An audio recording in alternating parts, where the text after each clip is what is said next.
Stacey. Welcome, ladies and gentlemen.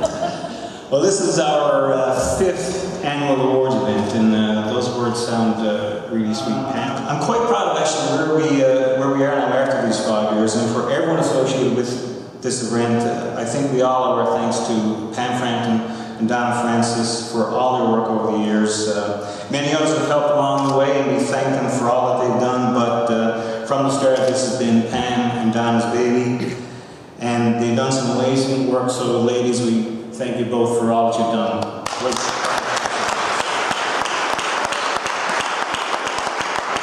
As such, we will now proudly honor 3 works of art. And with that, I'll now ask Donna Francis to join me on stage for the announcements. Donna will read the citation from the judges for each award, and I will have the honor of announcing the winners. Donna, please.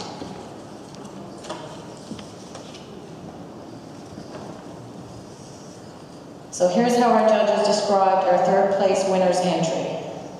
A story of sparse, carefully worded sentences that weave together the loss of something as simple as lunch, while at the same time holding in its hands something far more, an imminent loss of trust. It's a small piece, a small epic of heartbreak, written with great care.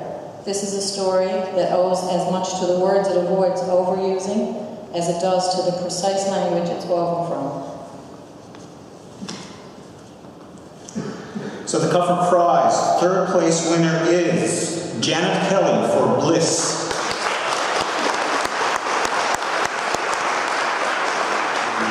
Janet Kelly's Bliss. Now, Dad is standing in the triangle of light created by the open door on the inside of the nearly empty fridge. He's looking for something, and I know what it is. It is a ham sandwich on white baker's bread that he made last night and placed on the top shelf next to a bottle of beets. Here is my father on his lunch break in his short-sleeved shirt and gray dress pants, forehead on the freezer door, bent at the waist.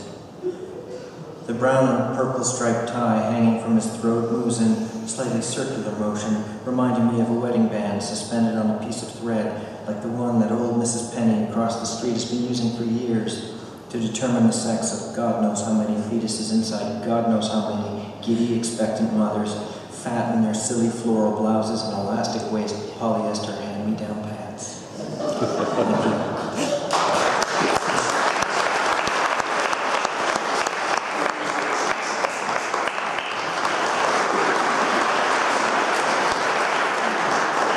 Thank you very much. I just heard the letter that was written by one of the writers from last year's anthology, and that sums me up very well tonight. So thank you. It's a great vote of confidence for me.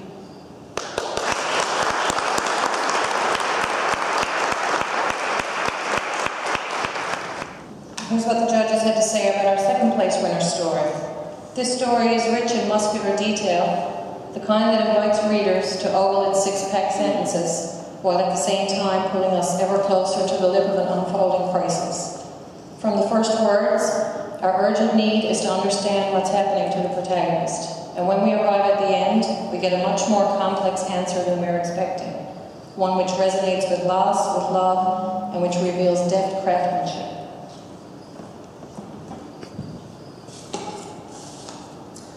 The Cuffer Prize 2nd place winner, and his chances were pretty good because he had multiple entries in the top 10. Joshua Gowdy for Satsuma and Cigarettes. Satsuma and Cigarettes by Joshua Gowdy. This was to be her first night staying over in months. The last time there'd been a racket over what I thought was an appropriate meal. It can be the littlest things sometimes. She would need to get a shower first thing when she arrived. She told me when she phoned last night. I always love the way the house smells when she stays over, especially after a shower. Satsuma and cigarettes. That's me and her in a nutshell. Her goodness, always trying to beat back my bad.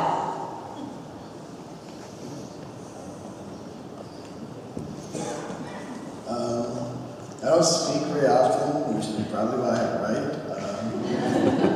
So I'll say it was my birthday 2 days ago, and this is a pretty cool gift. So.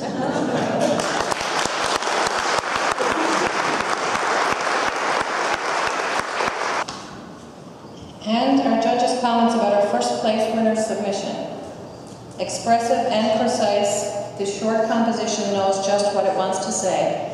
In tightly crafted paragraphs, it sets out a world, a protagonist, several characters, an arc of predicament, a story complete with crisis, mystery, and resonance.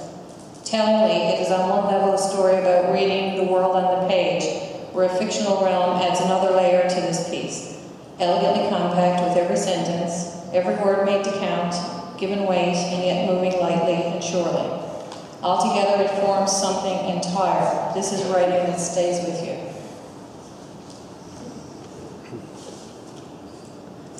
Ladies and gentlemen, this year's winner of the Cuffer Prize is Wanda Nolan for Nancy Drew.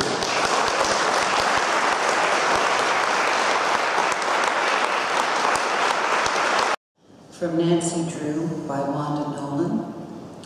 Nancy Drew lived in a densely packed gift shop at St. Clair's Hospital. The yellow books set on the bottom row of the bookcase in the back, surrounded by fluorescent lights, neon, get better soon balloons, and white bears strangled with red ribbons. A miniature picture of a blonde girl holding a spyglass adorned the side of each spine. I got to choose a book each visit. A thank you for accompanying my mother on her monthly psychiatric appointments. At first, the books were used to avoid the heavy eyes of the other patients that sat along the narrow waiting area to see Dr. Spencer. Depression, a halo over each person's head. The nurse would open the door and announce down the long aisle the next person to enter the smaller waiting area inside. When it was time, my mother would sidle her way down the hallway until she slipped through the door at the end. I imagined her moving from smaller room to smaller room until she was squeezed into a tiny confessional chamber where the doctor, hunched like a king crab, whispered advice.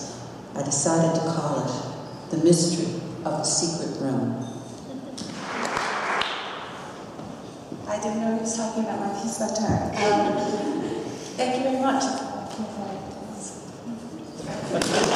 So it's Jerry Seinfeld, actually, and in his words, the bookstore is one of the only pieces of evidence we have that people are still thinking.